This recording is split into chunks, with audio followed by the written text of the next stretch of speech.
మీరు ఈ న్యూస్ విన్నారా?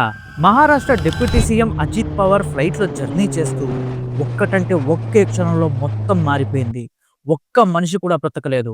మొత్తం ఫ్లైట్ క్రాష్‌లో చనిపోయారు. ఇది యాక్సిడెంటా? లేకపోతే టెక్నికల్ ఫెయిల్యూరా? ఇప్పుడు మహారాష్ట్ర పొలిటికల్ ఫెయిట్ ఏంటి? ఈ వీడియో మిస్ అయితే నిజం తెలీదు. లాస్ట్ వరకు చూడండి. హాయ్ ఫ్రెండ్స్, ఎలా ఉన్నారు? నిన్న ఒక షాకింగ్ ఇన్సిడెంట్ జరిగింది. అది ఏంటంటే Maharashtra deputy CM Ajit Pawar flight accident లో చనిపోయారని న్యూస్ స్ప్రెడ్ అయింది. ఇప్పుడు ఈ వీడియోలో accident details, Ajit Pawar background, మరి పాలిటిక్స్ మీద ఇంపాక్ట్స్ గురించి తెలుసుకుందాం. జనవరి 28, 2026 రోజు మార్నింగ్ 8:50కి ఈ ఇన్సిడెంట్ జరిగిందని చెప్పి రిపోర్ట్స్ వచ్చింది. జనవరి 28, 2026 మార్నింగ్ 8:10కి అజిత్ పవార్ ముంబై నుండి బర్మటికి ప్రైవేట్ జెట్ లో ట్రావెల్ అయ్యారు. ఆ air craft layer jet 45, registration number VTSSK, ఇక ఆపరేటర్ VSRA ఏవియేషన్స్. అందులో అజిత్ పవార్, ఇక అతని పర్సనల్ స్టాఫ్ అండ్ ఇద్దరు పైలట్స్ కూడా ఉన్నారు. దురదృష్టవశాత్తు ఫ్లైట్ లో ఉన్న అందరూ యాక్సిడెంట్ లో చనిపోయారు. పొలిటికల్ కెరియర్ కంప్లీట్ చేశాక కూడా ఇలా సడన్ గా లైఫ్ ఎండ్ అవ్వడం చాలా బాధ కలిగిస్తుంది. బర్మతి నుండి స్టార్ట్ చేసిన ఆయన జర్నీ బర్మతిలోనే ఎండ్ అయ్యింది. ఇక అజిత్ పవార్ గారు ముంబై నుండి ఎక్కడో పూణేలో ఉన్న బర్మతికి ఎందుకు రావాల్సి వచ్చింది?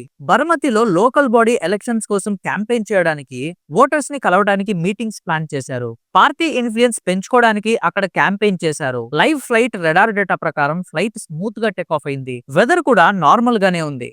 ఇక ఫ్లైట్ వచ్చేసరికి 157 న్యూటికల్ మైల్స్ పర్ అవర్ స్పీడ్ లో వెళ్తుంది.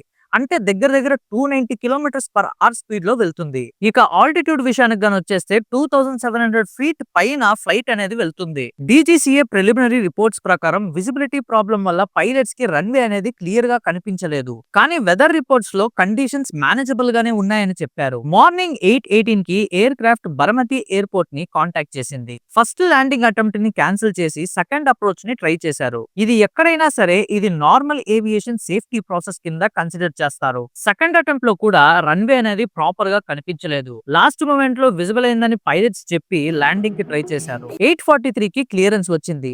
కానీ పైలట్స్ రిప్లై లేట్ గా ఇవ్వడంతో 8:44 కి రన్వే విజిబుల్ అయింది. రన్వే లెఫ్ట్ సైడ్ లో ప్లేన్ స్కిడ్ అయ్యి క్రాష్ అయింది. అఫీషియల్స్ ఇప్పటికీ ఎగ్జాక్ట్ రీజన్ డిక్లేర్ చేయలేదు. బ్లాక్ బాక్స్ అనాలిసిస్ తర్వాత ఫుల్ ట్రూత్ బయటపడుతుంది. ఐ విట్నెసెస్ చెప్పిన ప్రకారం ప్లేన్ ల్యాండింగ్ టైమ్ లోనే అన్స్టేబుల్ గా ఉందని చెప్పారు. 4 to 5 టైమ్స్ బౌన్స్ అయ్యి క్రాష్ అయిందని చెప్పారు. రెస్క్యూ టీమ్ ట్రై చేసిన లైఫ్ ని సేవ్ చేయలేకపోయారు. Plane operator VSR venture statement ఇచ్చారు. కానీ ఇది ఫస్ట్ ఇన్సిడెంట్ అయితే కాదు. 2023లో కూడా సిమిలర్ మోడల్ ఇన్సిడెంట్ అయితే జరిగింది. ఎయిర్ క్రాఫ్ట్ సేఫ్ అని, విజిబిలిటీ ఇష్యూనే మెయిన్ రీజన్ అని చెప్పారు. ఇప్పుడు DGCA ఇన్వెస్టిగేషన్ మీద ఫోకస్ పెరిగింది. Maintenance record, pilot training, weather data మొత్తం చెక్ చేస్తున్నారు. ఇప్పుడు అజిత్ పవార్ గారి పొలిటికల్ జర్నీ గురించి మాట్లాడదాం. అజిత్ పవార్ గారి పొలిటికల్ జర్నీ ఆల్మోస్ట్ 40 ఇయర్స్ ఉంది.